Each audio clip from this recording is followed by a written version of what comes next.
వృద్ధి సంధి. వృద్ధి సంధిలో భాగంగా అసలు వృద్ధులు అని వేటిని అంటారు? వృద్ధులు అని వేటిని అంటారంటే ఐ ఔ లను ఏమంటారు?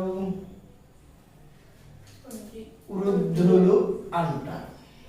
ఐ ఔలను వృద్ధులు అంటారు. సూత్రం ప్రకారం చూసినట్లయితే అకారానికి దేనికని అకారానికి ఏ కాని ఐ కాని పరమైతే ఐకారం అనేది వస్తుంది.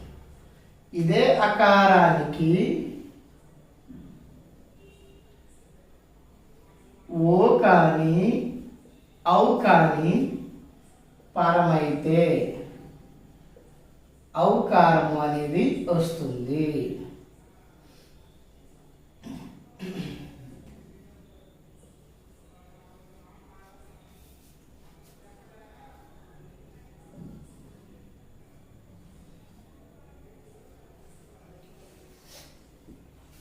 ఇక్కడ ఈ ఐని ఈ ఔని ఏమంటారంటే వృద్ధులు అంటారు. చూడండి ఒకసారి, అకారానికి ఏ కాని ఐ కాని పరమైంది అనుకుందాం. ఏ కాని ఐ కాని పరమైనప్పుడు ఐకారము అనేది వస్తుంది. అదే అకారానికి మళ్ళీ ఓ కాని ఔ కాని పరమైతే ఔకారము అనేది ఏకాదేశంగా వస్తుందనే విషయాన్ని గుర్తుపెట్టుకోవాలి. ఏకాదేశము అంటే అర్థం ఏంటంటే ఈ పూర్వపర స్వరాలు కాకుండా కొత్త స్వరాలు రావడాన్ని మనం ఏకాదేశము అంటాం. ఏమంటారండి? ఏకాదేశం ఏంటి? పూర్వపర స్వరాలు రావు, ఆ రెండింటికి బదులుగా వేరే కొత్త స్వరం వస్తుంది. ఏంటి ఆ కొత్త స్వరం అనేది? ఇక్కడ ఔ అనేది వచ్చేది. ఒకవేళ ఎప్పుడు అకారానికి ఓ కాని ఔ కాని పరమైతే, అదే అకారానికి ఏ కాని ఐ కాని పరమైతే ఐ అనేటువంటి కొత్త స్వరం అనేది రావడం జరుగుతుంది. ఒకసారి చూద్దాం.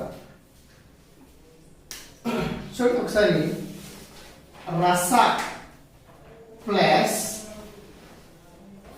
ఏక స్థితి.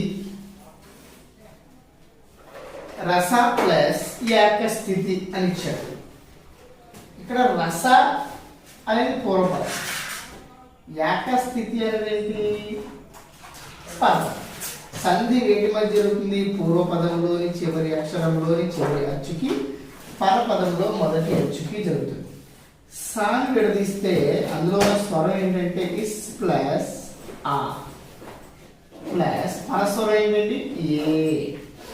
చూడండి, ఈ స్వరానికి దీనికి సంధి అనేది జరుగుతుంది.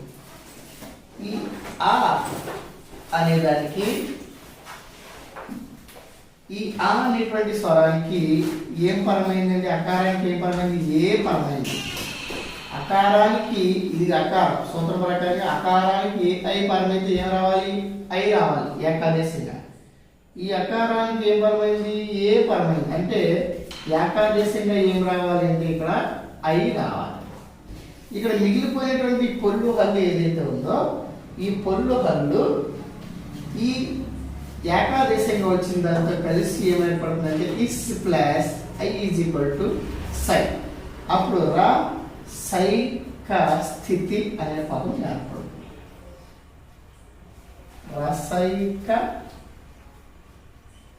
స్థితి.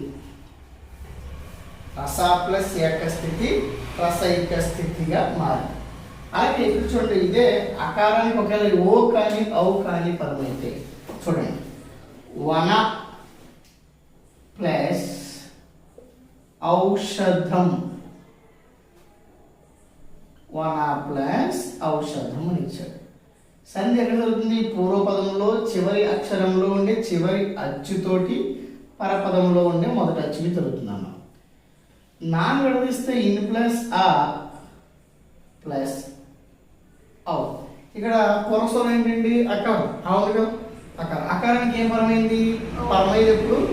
పరపదంలో ఏం పరమైంది? ఐ పరమైంది. ఐ పరమైనప్పుడు ఈ రెండింటికి బదులుగా ఏం రావాలి? కొత్త స్వరం రావాలి. ఏంటా కొత్త స్వరం? ఔ.